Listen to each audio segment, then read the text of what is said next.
पुराने नियम में परमेश्वर ने मूसा को आज्ञा दी थी, व्यवस्था भी थी जो मूसा को कहा गया था कि आज्ञा और व्यवस्था का दोनों पालन करना।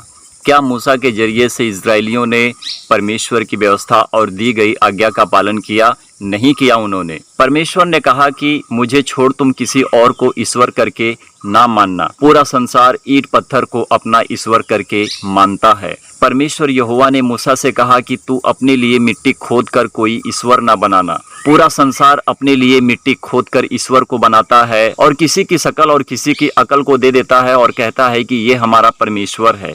वहां पर लोगों ने परमेश्वर की व्यवस्था को तोड़ा, परमेश्वर की आज्ञा को तोड़ा। परमेश्वर ने मूसा से कहा कि तुम चोरी ना करना, पर आज देखो पूरे संसार में हर कोई धन के पीछे कहीं पर भी जाकर चोरी करता है। परमेश्वर की दी हुई व्यवस्था और उसकी आज्ञा का पालन नहीं करता है। परमेश्वर ने कहा कि तुम झूठ मत बोलना, पूरा संसार झूठ बोलता है, परमेश्वर की आज्ञा और उसकी व्यवस्था का पालन नहीं करता है। परमेश्वर ने कहा कि तुम किसी की हत्या मत करना, पूरा संसार हर किसी की हत्या करता है और यह परमेश्वर की व्यवस्था और परमेश्वर की आज्ञा का इनकार करता है। परमेश्वर ने मूसा से कहा कि तुम अपने माता पिता का आदर करना। आज दुनिया संसार में लोग अपने माता पिता को छोड़कर अपनी पत्नी को लेकर भाग जा रहे हैं या फिर पत्नी ही पति को लेकर भाग जा रही है। तो यहाँ पर परमेश्वर की व्यवस्था और परमेश्वर की आज्ञा का किसने पालन किया है? मूसा से परमेश्वर ने कहा कि तू किसी की पत्नी की लालच ना करना।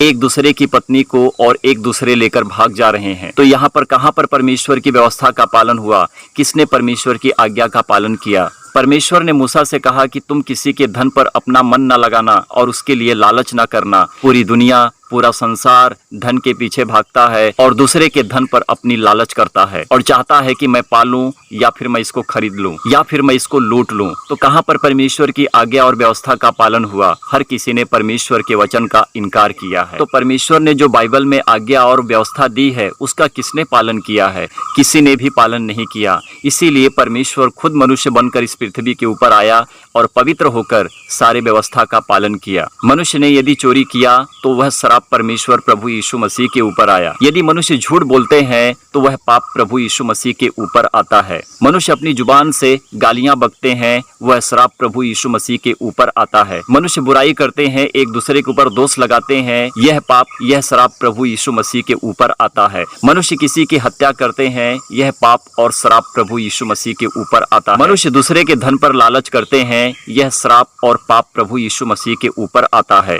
मनुष्य किसी स्त्री के ऊपर बुरी दृष्टि डालता है, यह पाप और श्राप प्रभु यीशु मसीह के ऊपर आता है। मनुष्य एक दूसरे के विरोध में एक दूसरे को मार डालते हैं, यह पाप और श्राप प्रभु यीशु मसीह के ऊपर आता है। पियक्कड़पन, पेटू, पाप और व्यभिचार जो मनुष्य करते हैं, यह सारा श्राप और पाप प्रभु यीशु मसीह के ऊपर आता है। मूर्ति पूजना, मूर्ति बनाना, यह सारा पाप प्रभु यीशु मसीह के ऊपर आता है। एकमात्र सच्चे ईश्वर को छोड़कर किसी और को ईश्वर बनाना, यह सारा पाप और व्यभिचार प्रभु यीशु मसीह के ऊपर आता है। इसीलिए कि पूरे जगत में जो मनुष्यों का पाप है, प्रभु यीशु मसीह परमेश्वर के ऊपर आया। तो परमेश्वर की व्यवस्था और उसकी आज्ञा का किसने पालन किया? किसी ने भी पालन नहीं किया है। परंतु उस पवित्र व्यवस्था को कोई सही रीति से निभाने नहीं पाया। हमारे बाप दादाओं ने, हमारे पितरों ने कहां पर सही रीति से परमेश्वर के वचन को निभाया? तो पुराने नियम की व्यवस्था और आज्ञा को प्रभु यीशु मसीह ने नए नियम में, नई आज्ञा में बदल दिया। और यह हमारे लिए बहुत अच्छी बात है कि परमेश्वर ने